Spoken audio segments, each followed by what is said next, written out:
السلام علیکم ورحمۃ اللہ وبرکاتہ۔ برادران اسلام، بورا بنڈے میں ایک علاقہ ہے جس کا نام صفدر نگر ہے، جہاں تقریباً 90% آبادی مسلمانوں کی ہے۔ ان میں اکثریت پسماندہ ہے اور روزانہ کی مزدوری پر اپنا گزارا کرتی ہے۔ مساجد کی کمی کی وجہ سے لوگ دین سے دور ہیں اور نمازوں سے دور ہے، بچے مکتب کی تعلیم سے دور ہے۔ الحمدللہ علاقے کے چند لوگ مساجد کی کمی کو دور کرنے کے لیے 100 گز زمین 41,75,000 روپے میں خریدے ہیں، جس کا بیانہ 5 لاکھ روپے بطور قرض لے کر دیا گیا ہے۔ 3 ماہ کی مدت میں باقی 36,75,000 روپے دینا ہے۔ لہذا آپ حضرات سے گزارش ہے کہ اس کار خیر کی کامیابی کے لیے دعا فرمائیں، نیز اپنے اور اپنے مرحومین کے لیے ثواب کی نیت سے زیادہ تعاون بھی فرمائیں۔ 1 گز کی قیمت کے ذریعے سے یا 1 اسکوائر فٹ کی قیمت کے ذریعے سے یا 1 مسلح کی قیمت کے ذریعے سے تعاون فرمائیں اور رابطے کے لیے ان نمبرات پر فون کریں۔ فتنے کے معنی کیا ہیں؟ فتنہ آخر بولتے کس کو؟ پہلے یہ چیز ذہن میں بٹھا لیجیے۔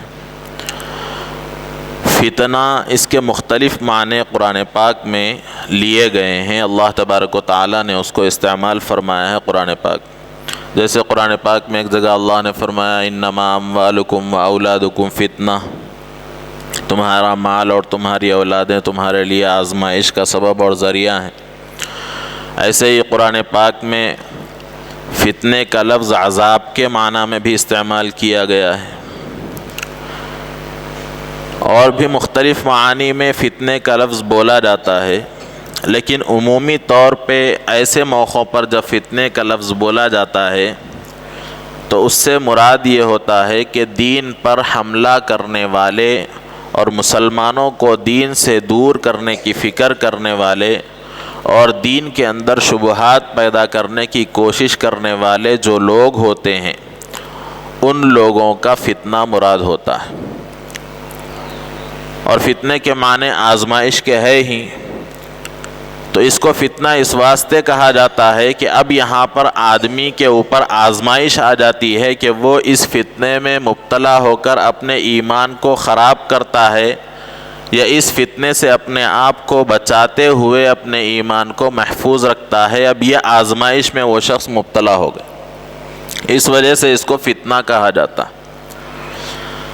تو یہ بہت سارے فتنے ہیں دین میں شکوک شبہات پیدا کرنے والے، اور یہ فتنوں کا سلسلہ اب سے نہیں ہے بلکہ بہت پہلے سے، بلکہ ابتدائے اسلام ہی سے ہے۔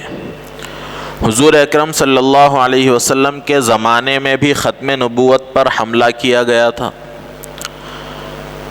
ایک عورت نے نبوت کا دعویٰ کیا، پھر ایک ایسے شخص نے جس کو مسیلمہ کہا جاتا تھا وہ بھی دعویٰ کیا نبوت کا۔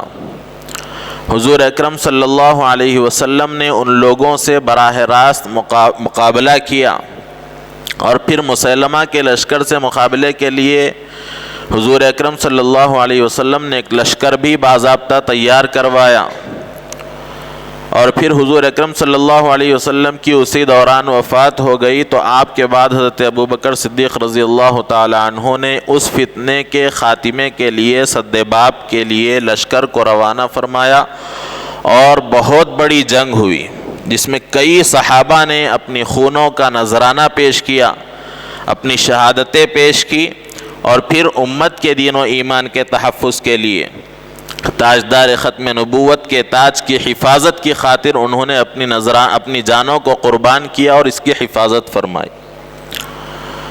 تو اسی زمانے سے فتنے چل رہے ہیں۔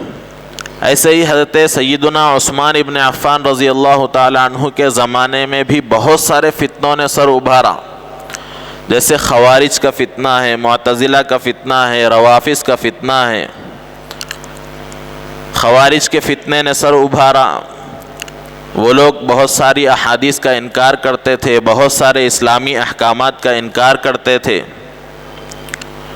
اور روافض کا فتنہ بھی سر ابھارا۔ حضرت علی کرم اللہ وجہہ سے محبت کا دعویٰ کر کے یہ لوگ فتنہ فساد مچاتے تھے، یہاں تک کہ ان لوگوں نے حضرت علی کرم اللہ وجہہ کو خدا کا درجہ دے دیا، اور انجام یہ ہوا کہ حضرت علی کرم اللہ وجہہ نے خود لوگوں کو حکم دیا کہ ان لوگوں کو مار کر آگ میں جلا دو۔ اس کے بعد ان کا انجام ایسے ہی ہوا لیکن اس وقت میں بھی وہ لوگ کہہ رہے تھے اب آگ میں جب آپ ہم کو جلا رہے ہیں تو اب تو ہمارے کو پورا یقین ہو گیا کہ آپ ہی خدا ہے، نعوذ باللہ من ذالک۔ تو یہ فتنوں کا دور، فتنوں کا سلسلہ اسی وقت سے چل رہا ہے، اور یہ زمانہ آخر زمانہ تو خصوصیت سے فتنوں کا زمانہ ہے۔ حضور اکرم صلی اللہ علیہ وسلم نے احادیث مبارکہ میں اس کی بہت بڑی پیشن گوئیاں فرمائی۔ آپ حضرات دیکھیں گے حدیثوں کی جتنی بڑی بڑی کتابیں ہیں ان تمام کتابوں کے اندر کتاب الفتن کے عنوان سے باضابطہ احادیث کا مجموعہ موجود ہے۔